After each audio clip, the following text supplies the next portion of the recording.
Hello and welcome. This is the ARCA Menard Series Rewind Show. I'm Garth Allen. This is Racing News Now.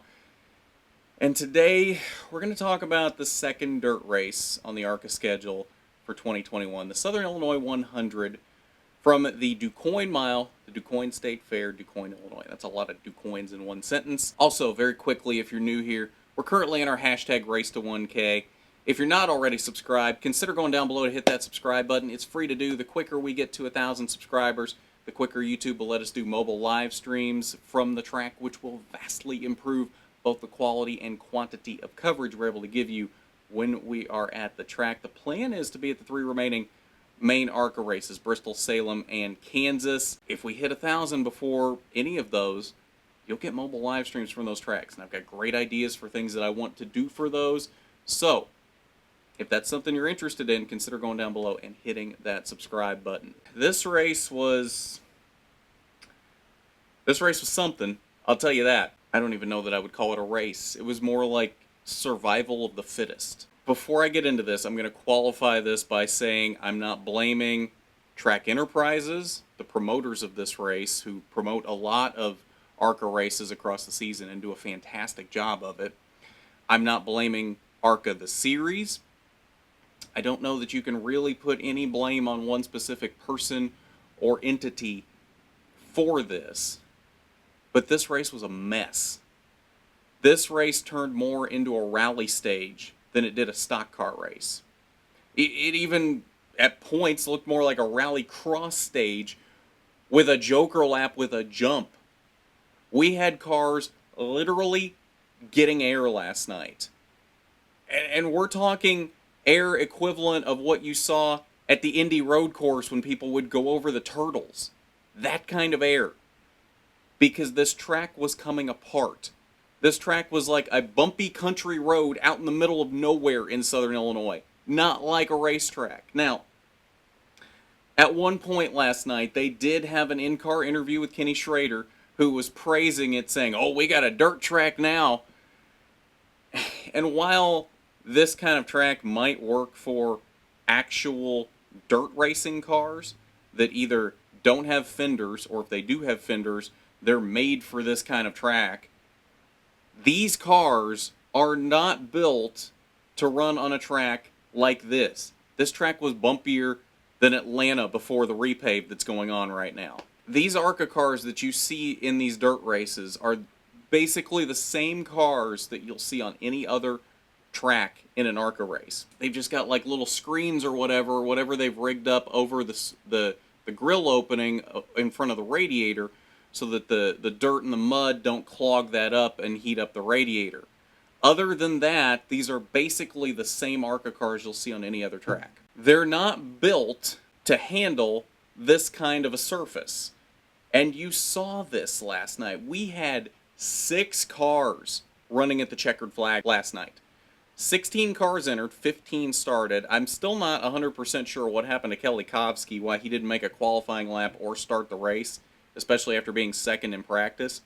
I have a feeling it had something to do with the track surface, because Jesse Love had the same issue. Jesse Love was fastest in practice, and then either late in practice or in qualifying, I never did figure out which one, he ended up in some sort of a wreck and had to fix the damage on the car. That's why he didn't take a qualifying lap and started from the back. We had 16 cars entered, 15 cars start the race. 6 of them made it to the checkered flag. 6. And I get it, there was a lot of start and parks to begin with in this race, but there weren't that many. There weren't enough that we should have had 6 cars at the checkered flag in this race. That's how bad the track surface was in this race. Whether they were getting taken out from the radiator being punched in, whether it was just whatever the case may be, just the cars not being able to handle the bumps all the way around the track. Like, you could look at every car that finished this race. You could look at the front bumper of those cars, and it was just a mangled mess because of the constant boom, boom, boom all the way through the corners. Eventually, they got to the point where they were going up the track almost into the loose stuff out of the groove to avoid the bumps on the bottom lane, which is typically the lane that the ARCA cars use at DuQuoin. But instead, they're going up almost into the loose stuff where they really can't control it from the loose stuff because they're trying to avoid the holes. To be completely honest, this race was kind of a farce. It makes me question whether we should have DuQuoin on the schedule going forward. If this is going to be what we get from DuQuoin in the future, why? What's the point? We could go to a better dirt track. Now, okay, let me reword that. We could go to a dirt track that's not going to be filled with potholes that would give us a better race. I can think of Eldora off the top of my head. I can think of Knoxville off the top of my head. And here's a suggestion. Terre Haute Action Track.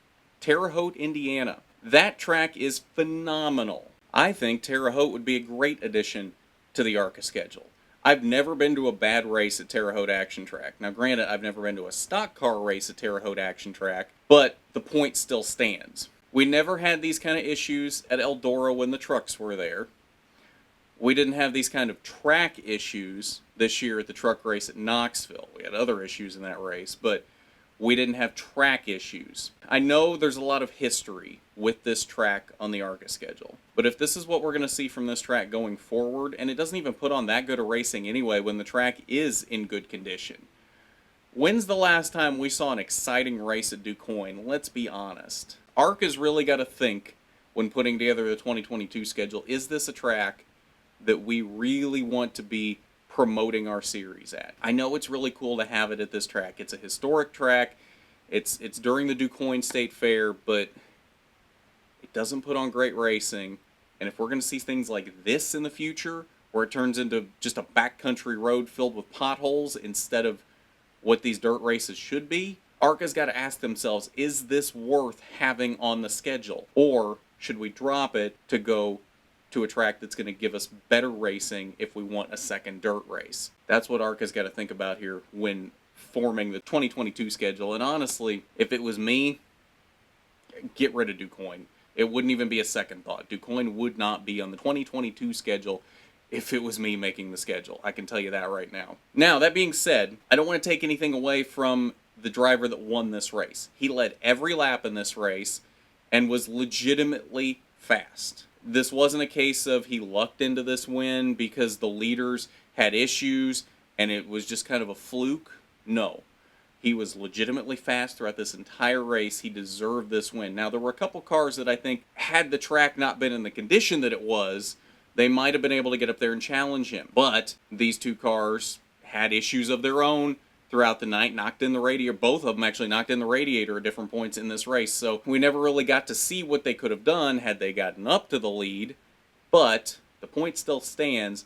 This driver led every lap, and they deserved this win, regardless of the track condition and what happened throughout the rest of the field throughout the night. So let's look at your caution report for this race. 5 caution flags, total of 17 laps. First one came at lap 17 for debris. I never saw an explanation on what the debris was. TV never showed what the debris was. I'm assuming it was pieces of the track coming up because this was about the time we started seeing those issues. People's right fronts getting punched in from loose dirt being knocked up everywhere. People starting to go airborne. So I'm going to guess that's what the debris was here. I don't know, though, because it was never really shown and never really explained what it was. Lap 23, Jesse Love, fastest car in practice, didn't make a qualifying lap because he'd had damage to fix. Started in the back from 15th, marched his way through the field, and then gets a flat left rear tire in turn 1 and spins and ends up getting T-boned by Taylor Gray in turn 1. Now, this was slow speed. Taylor did go straight into the driver door, but at the speeds they were going, there wasn't really a concern of anything happening with Jesse. He continued on from this point. The left rear flat was a little suspicious, though. As far as I had seen, he hadn't really made any contact with anyone that would have caused the left rear to go flat. So I'm thinking this was another issue from the track surface. So much bouncing up and down through holes that it finally just popped that tire. I don't know that for a fact, but that would be what I tend to believe here, again, because it doesn't seem like he made any contact with anyone that would have caused this, so I don't see any other reason why it would have been anything else, to be honest. Then, of course, we had our brakes, lap 36 and 71. Final caution of the night. The leader had taken the white flag, was coming into 3 and 4, coming to look at the checkered flag, and Taylor Gray spins in turn 3 to bring out the caution with a quarter of a lap remaining before the leader took the checkered flag. And we went to overtime for a 1-lap shootout, and nothing changed. That driver, as we mentioned, led every lap, so he still led that final 1 lap in overtime and won this race. Before we get to the lap leaders, obviously, since they led every lap, that's going to tell you who won this race. This driver is not Corey Heim. I know that surprises a lot of people if you didn't see this race, but you saw Springfield with how Corey dominated Springfield, was easily the fastest car in Springfield, and you would have thought DuQuoin, he was going to do the same thing. Really didn't. He started 4th, was really about a 3rd or 4th place car most of the night, and then he had issues, as did a lot of other cars, knocked the radiator in. In fact, went completely airborne at one point, hit a hole, and got all 4 tires off the ground. Looked very reminiscent to drivers going over the turtles at Indy a couple weeks ago. That's not okay. It's not okay to have a track in that condition. Hopefully Corey has his pilot's license after that, but it's not okay to have a track in that condition and just go, oh well, we're gonna continue racing on it, no big deal. I understand the position that ARCA is in. It's a very tough decision to know what to do in this situation. Do you stop the race and send a grader out, try to smooth the track back out, and hope that it lasts till the end of the race?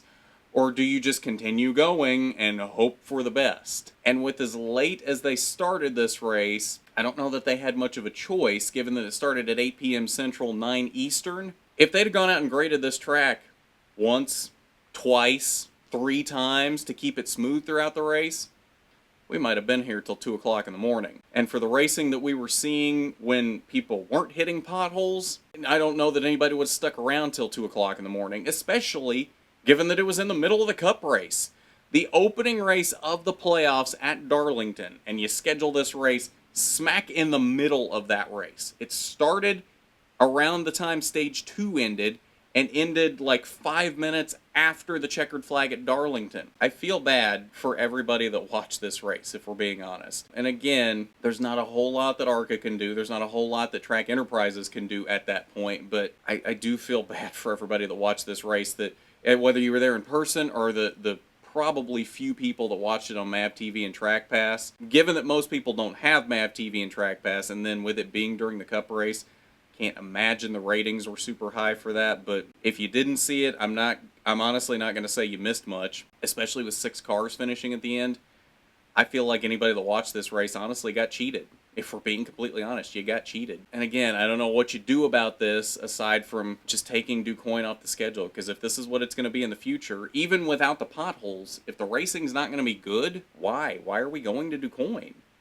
There's so many better tracks that ARCA could feature its product on much better than what we're getting at DuQuoin right now. So anyway, let's get into the lap leaders on the night, or the lap leader, as he led all 104 laps, the 15-year-old phenom. So no, it's not Corey Heim. No, it's not Ty Gibbs. No, it's not Daniel Dye. We have our 4th different winner of the 2021 ARCA Menards Series season. It is the 15-year-old driving the 2-car in a joint venture for Rev Racing and Rhett Jones Racing. Landon Lewis leads all 104 laps from DuQuoin, from the pole, absolutely dominates, and goes out and wins this race. A phenomenal drive from Landon Lewis.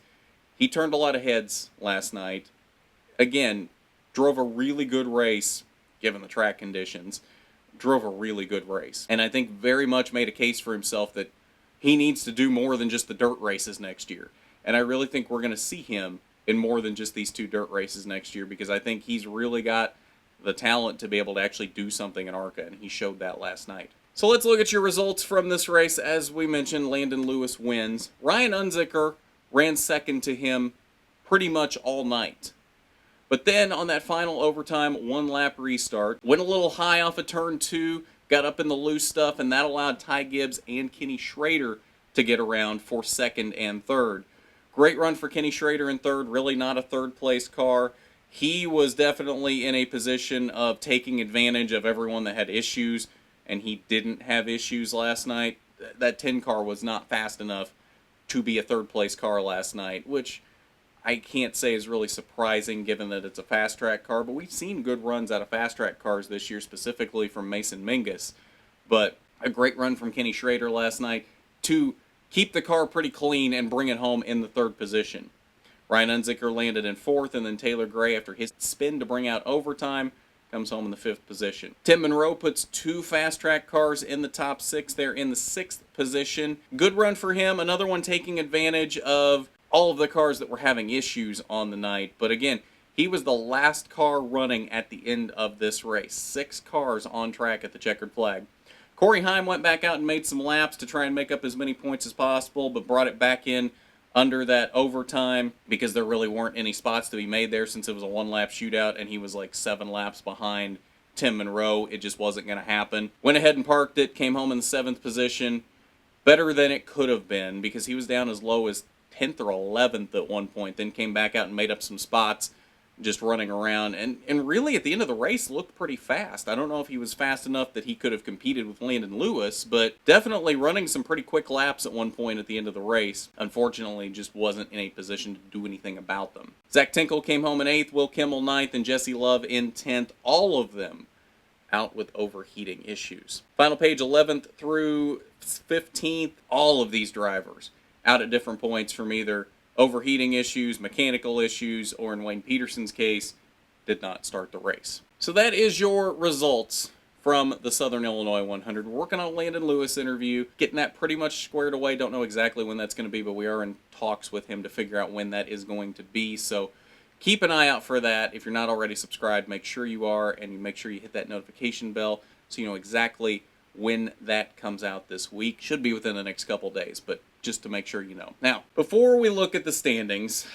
let's talk about Corey Heim and his championship prospects right now, because they're not looking good.